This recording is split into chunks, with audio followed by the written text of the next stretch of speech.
This is Matrix Lord 212, and we got a lot of different things going on with Series 7. And one of the main things is the question of Oswin, Oswald, and the Daleks, basically. I was just talking to a friend, Ron Quinn, a new friend from Gallifrey and Whovians, and he pointed out that maybe I should be more clear with my theories so you guys have a better understanding of why I think the way I do. And basically, Oswin came into the scene in Asylum of the Daleks. She appeared to be trapped with the Daleks having no idea who she is, how she has so much power, and basically, the Doctor was sent to Asylum of the Daleks to the planet to basically knock the shielding down so they could destroy it. Now, it's very interesting how one Dalek has the power to erase all the Daleks. In fact, like I was just talking back and forth on Gallifrey and Whovians, and I found it difficult how a race so powerful as the Daleks, the most feared race in the universe, the ones that went up against the Time Lords, the ones that basically almost defeated the Time Lords, I found it hard to believe that one sole Dalek, Oswin, had the power to erase from their memory the Doctor. In fact, what's really a paradox is after the fact, how come the Daleks don't question the gaps in their history? Because basically they knew that the Doctor was behind their defeat. So if that memory is taken from them, they won't know how to win next time, or they will be weaker, I would think, because they have no idea how they were defeated. Another thing I found very odd is that by having a blue box just sitting in their living room, how could they not know it's not there? That it's there. I mean, why wouldn't they question it? Why wouldn't they do anything about it? And, in a way, like, I loved Asylum of the Daleks. I thought it was great, great, great, the best.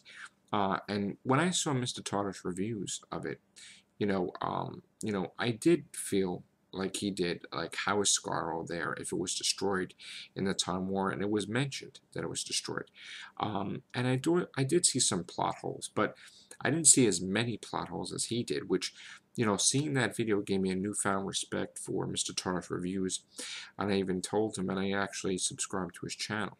But anyway, it made me look at episodes differently because, you could like an episode and then you could also question an episode. And, with the case of Silent Daleks, I really loved the episode. But then, as a Whovian for all these years, I question it because you can't just throw out Doctor Who history.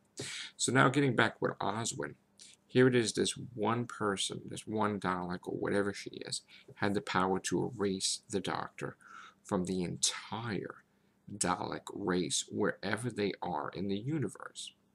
Okay, then we saw that whether it's connected or not, I mean, I would assume it was connected to Oswin, but it hasn't been revealed. So guess what? I can't say that it is Oswin. So anyway, in Dinosaurs in a Spaceship, all records of a Time Lord with two hearts, or even the Doctor, were wiped from the databank. Is it Oswin? Is it someone else? We don't know. Then, River Song was released from Stormcage because there was no record of the person she killed. So basically, she got pardoned, and when she had that free time, she became a professor, which is right before she's sent to the library. So there's going to be that Singing Towers adventure, and then she's going to go. So I guess there'll be like 1 or 2 more episodes with River. But anyway, she's like, Doctor Who.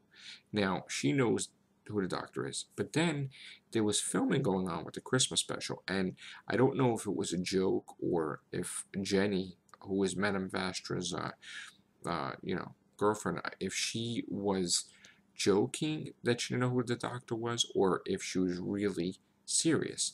And this is what the point comes across, that this is growing that no one knows who the Doctor is.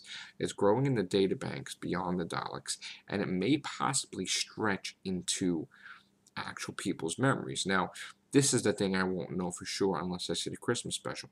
If we see the Christmas special and Madame Vastra and Jenny have no idea who the Doctor is, then that means either, one, this thing is powerful, more powerful than possibly Oswin, or it could be a Time Lord or whatever, or he's in a new timeline. So this is going to be very, very interesting.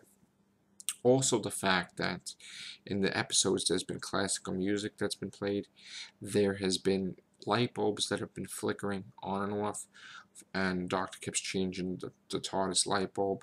And the first episode of Series 7 Part 2 is going to do with the TARDIS, St. John's emblem on the TARDIS, which the title is supposed to be called The Bells of St. John's. So, once again, we really don't know what's going on with Oswin Oswald. It has been rumored that due to the events of Psalm of the Daleks, her essence has been splintered and fractured in time, where she's split into like 25 different time period Oswins, where it's going to be similar to the Jaggeroth in City of Death, Fourth Doctor's time with Romana, where that also featured a crack in time, and also featured the last of the Jaggeroth race. Due to a massive explosion, he was splintered in time, and it was up to the Doctor to fix that. Now, I don't know if Oswin's going to be splintered, where every time the Doctor visits a new time period, it's going to be a new Oswin, but with the memories of each time she spent with the Doctor. But it remains to be seen. But anyway, Stephen Moffat will explain that within the coming years. But I do know that she is very, very, quite possibly going to be the most interesting character that the Doctor is going to face, because in some aspects, she is going to be smarter than a Doctor, and that's going to be something that's going to be really putting him on edge, by the simple fact that she had the power to alter the whole entire Daleks race memory of the Doctor very easily. The Doctor said that could not be done, and she did it. At least me to believe either one, maybe she isn't a Dalek. To say that she's in a Tesseract, a Dalek, that would be a cop-out and say, oh man, really? They're always going to explain it that way, that, she's in a Tesseract? That would stink, yes. But, one Dalek doesn't have, the, the clearance or the authority to have that much power to do that to the other Daleks. And the only thing is that the only person that's connected to the Daleks that knows of the Doctor's existence, that probably can't have his mind erased, is Davros, the creator. So if they find all these gaps in their database, and they look to find out what is the cause, they will probably be propelled to look for Davros for answers. And this will also make them want to strengthen their databases or look for other things besides the Dalek database to find out why these gaps in Dalek history are there, and who is the cause of it.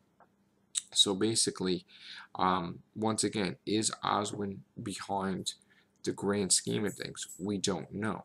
It looks like she is, because she is basically a genius. And as the Doctor said, no one in history was smart enough to do something like that with the Daleks. So this is why she's going to be one of those characters that you're going to be like, wow, she's much different than any other companion there's ever been. She's probably close to ties like with Romana, where Romana was very smart too. Riversong, where Riversong was one who knew how to power the TARDIS better than the Doctor, but then in some cases not, because, she panicked in Pandoric Opens.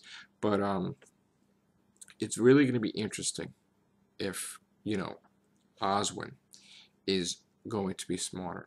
That is the key to find out. We're going to have to wait till the Christmas episode to know for sure if she is behind the mass scale erasure of the Doctor, or if the Doctor has been behind it himself, which I don't think so, because his shock in Dinosaur in the Spaceship leads me to believe that, he don't know who is behind it. Another thing is, if it isn't her, what could have the power to do that? Well, I heard rumors that it was another Time Lord, but we don't know for sure. All right. So once again, this is going to be a shout out to Ronn Quinn on Gallifrey and Hoovians, and thank you, sir, for enlightening me into how I should basically explain myself. And I always like constructive criticism, and he just told me he loves my videos. And lately with all this stuff going on with the trolls and everything, right away, I thought that, he was being negative and stuff like that, but it didn't turn out that way at all. He's a really cool guy. So, I appreciate you telling me what you thought, and you know what? I made this video to honor you, really. So, thank you, Ron Quinn of Gallifrey and Hoovians, and I hope you enjoyed this video. Have a great day and talk to you later. Bye for now.